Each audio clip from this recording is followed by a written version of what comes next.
안녕하세요. 원피스 도서관 원도입니다.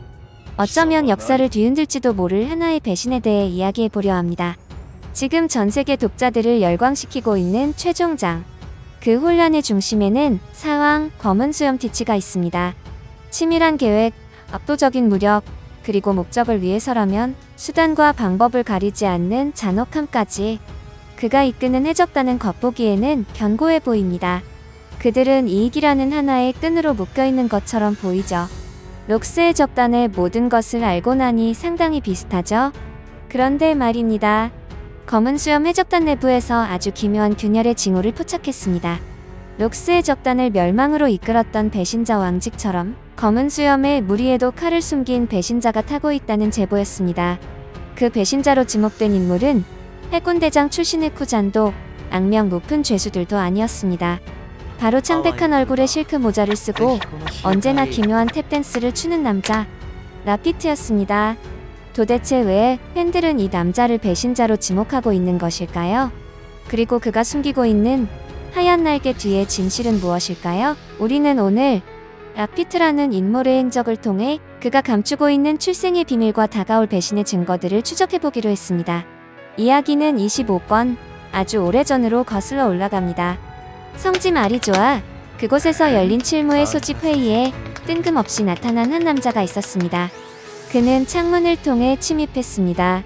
경비가 삼엄하기로 유명한 그곳에 소리 없이 나타난 남자, 그가 바로 라피트였습니다. 라피트는 검은 수염 해적단의 원년 멤버, 초기 간부입니다. 하지만 이상하리 많지 정보가 없어요. 티치가 어떤 능력을 가졌는지, 동료들이 어떤 과거를 가졌는지 드러나는 와중에도 라피트만큼은 철저하게 베일에 쌓여 있죠. 그런데 가장 이질적인 건 그의 외형입니다. 검은 수염 해적단이라는 이름처럼 어둠과 악을 상징하는 집단인데 라피트에게만 유독 하얀 날개가 달려있다는 점입니다. 마치 천사 같죠? 천사의 날개, 그리고 팔 자체가 날개로 변형된 모습. 팬들은 이것이 그가 동물계 악마의 열매, 그것도 아주 희귀한 환수종을 먹었거나 혹은 천사 열매 같은 특수한 능력을 가졌을 것이라 생각하고 있습니다. 하지만 우리가 주목한 것은 그의 능력이 아닙니다. 바로 그의 충성심입니다. 라피트는 티치에게 깍듯하죠. 선장님도 아닌 제독이라 부르며 티치의 명령이라면 천룡인의 거주지인 마리조아를 염탐하는 위험한 임무도 마다하지 않습니다. 동료인 피사로가 선장 자리를 넘볼 때 죽여버립니다 라고 살기를 띠며 반응했던 것도 라피트였습니다. 마치 해군 원수 아카이누를 맹목적으로 따르는 유쿠규처럼 라피트의 충성심은 어딘가 뒤틀려 있을 정도로 강렬해 보입니다. 지나친 사랑은 집착이 되고 맹목적인 충성은 때로는 가장 치명적인 증오로 바뀌기도 합니다. 우리는 지난 25년간 원피스를 보면서 가장 가까웠던 동료가 한순간에 가장 무서운 적으로 돌변하는 경우를 수없이 봐왔습니다. 동전의 양면처럼 말이죠. 라피트의 배신의 증거는 우리가 상상하지 못했던 그의 출생에 있는데요. 우리는 라피트의 고향 웨스트 블루에 주목해볼 필요가 있습니다. 웨스트 블루, 그곳은 단순한 바다가 아닙니다.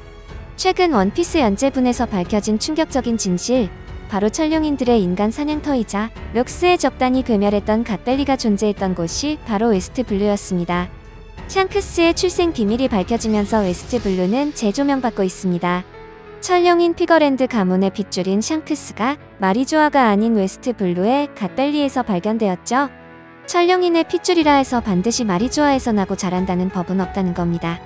그런데 라피트 역시 웨스트 블루 출신임이 유독 강조되고 있습니다. 해군 참모치로는 라피트를 보자마자 그를 알아봤습니다. 웨스트 블루의 보안관 출신, 도를 넘은 폭력으로 나라에서 추방당한 남자, 정보가 극도로 제한된 캐릭터임에도 불구하고 출신지와 전직 직업만큼은 명확히 밝혀진 것입니다. 갓벨리의 상품이었던 초이규 악마의 열매들처럼 라피트가 먹은 것으로 추정되는 희귀한 천사 날개의 열매 역시 천룡인과 관련이 있지 않겠냐는 겁니다. 만약 라피트가 샹크스처럼 웨스트 블루에 남겨진 천룡인의 핏줄이라면 어떨까요? 그렇다면 그의 하얀 날개는 단순한 능력이 아니라 그가 돌아가야 할 곳, 즉 하늘을 상징하는 복선일지도 모릅니다. 저는 이 근거를 뒷받침할 결정적인 증거를 찾기 위해 라피트라는 이름의 유래를 추적해 보기로 했습니다. 그리고 역사 속에서 놀라운 인물을 발견했습니다. 그의 이름은 장 라피트. 19세기 멕시코만과 카리브해를 주름 잡던 해적입니다. 그는 프랑스 보르도 출신이었지만 미국으로 건너가 루이지애나에서 활동했습니다. 겉모습은 신사 같았지만 속은 누구보다 교활한 해적이었죠. 오다 작가는 캐릭터를 만들 때 실제 해적이나 역사적 인물을 모델로 삼는 것으로 유명합니다. 검은 수염 티치 역시 실존 해적 에드워드 티치를 모델로 했죠. 그렇다면 라피트의 모델인 장 라피트는 어떨까요? 장 라피트는 매우 흥미로운 인물입니다. 프랑스 태생이지만 미국에서 활동했죠. 프랑스와 미국 두 개의 정체성을 가진 인물입니다. 원피스 속 라피트도 마찬가지입니다. 이름 라피트는 프랑스 식성이고 그가 좋아하는 와인 역시 프랑스를 연상케 하죠. 하지만 그의 직업인 보안관과 그가 좋아하는 롤리팝 캔디는 지극히 미국적인 서부 개척 시대의 상징입니다. 프랑스와 미국, 이 두 국가의 이미지가 혼재된 캐릭터 라피트. 원피스 세계관에서 세계정부와 찰룡이는 프랑스의 이미지를, 그리고 웨스트블루와 갓벨리는 서부 개척 시대의 미국 이미지를 강하게 띠고 있다고 생각하는데요.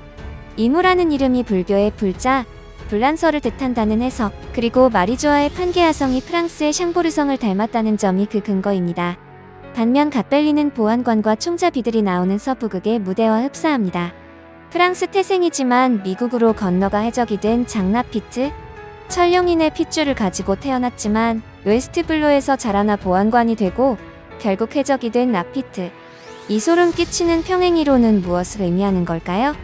이 모든 것들은 라피트가 자신이 찰룡인의 핏줄임을 자각하고 있으며 그 긍지를 가지고 있다고 주장합니다. 그리고 그가 검은 수염 해적단에 들어온 이유, 그리고 훗날 배신을 하게 될 이유 역시 이 핏줄에 있다고 말합니다. 그런데 말이죠. 우리는 라피트의 배신을 예고하는 또 하나의 불길한 징조를 발견했습니다. 그것은 바로 달과 관련된 평행이론입니다. 오다 작가는 과거의 설정을 변주하여 다시 사용하는 방식을 즐겼습니다. 팬들 사이에서는 초반에 등장했던 검은 고양이 해적단과 현재의 검은 수염 해적단이 서로 링크되어 있다는 주장이 제기되었습니다. 두 선장 모두 치밀한 계획을 세우고 자신의 야망을 위해 오랜 시간을 숨죽여 기다렸다는 공통점이 있습니다. 캡틴 크로는 3년, 티치는 수십 년을 말이죠. 그리고 두 해적단 모두 달, 그 중에서도 초승달과 깊은 연관이 있습니다. 크로가 등장할 때 배경엔 항상 초승달이 있었습니다. 티치의 어린 시절 그림에도 초승달이 그려져 있었죠. 흥미로운 건 부하들의 공통점입니다. 크로에게는 최면술사 장고가 있었습니다. 티치에게는 최면술을 사용하는 라피트가 있죠. 장고는 마이클 잭슨을 모델로 하여 문워크를 췄고 라피트는 탭댄스를 춥니다. 둘 다 춤과 최면, 그리고 선장의 최측근이라는 공통점이 있습니다. 그렇다면 장고의 결말은 어땠을까요? 그는 해적이었지만 결국 해군으로 전향했습니다. 해적 따위는 최저다라고 말하며 자신의 과거를 부정하고 체제의 편에 섰습니다. 이 평행이론이 맞다면 라피트의 결말 또한 예견된 것이 아닐까요? 해적인 장고가 해군이 되었듯 해적인 라피트 역시 해적단을 배신하고 자신이 원래 속해야 했던 곳, 세계 정부의 품으로 돌아가려는 것일지도 모릅니다.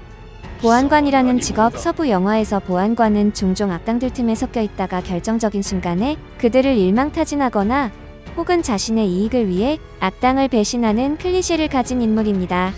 오다 작가가 라피트에게 보안관이라는 전직을 부여한 것, 그리고 그에게 천사의 날개를 달아준 것, 이 모든 것이 우연이 아니라면 라피트는 검은 수염 티치가 가장 방심한 순간 그 등 뒤에서 비수를 꽂을 준비를 하고 있는 것인지도 모릅니다. 티치는 D의 일족입니다. 찰룡인들이 신의 천적이라 부르며 가장 혐오하는 존재죠. 만약 라피트가 자신의 뿌리를 찰룡인이라 여기고 있다면 D의 이름을 가진 선장을 진심으로 따를 수 있을까요? 그의 Yes my 캡틴이라는 대답은 어쩌면 가장 완벽한 배신을 위한 연기가 아니었을까요? 오늘 우리는 라피트라는 인물을 통해 검은 수염 해적단의 균열 가능성을 짚어보았습니다. 록스 해적단이 내부의 배신으로 무너졌듯 티치가 흰 수염을 배신하고 지금의 자리에 올랐듯 배신의 역사는 돌고 돕니다. 어쩌면 티치의 마지막은 루피와의 대결이 아니라 그가 가장 신뢰했던 부하의 차가운 웃음소리와 함께 찾아올지도 모릅니다. 하얀 날개를 펄럭이며 마리조아로 날아오를 라피트. 그가 날아오른 그곳에서 내려다볼 검은 수염의 최후는 과연 어떤 모습일지 우리는 계속해서 지켜봐야 할 것입니다. 여기까지 시청해주셔서 너무 감사합니다. 다들 좋아요 많이 눌러주세요. 사랑합니다.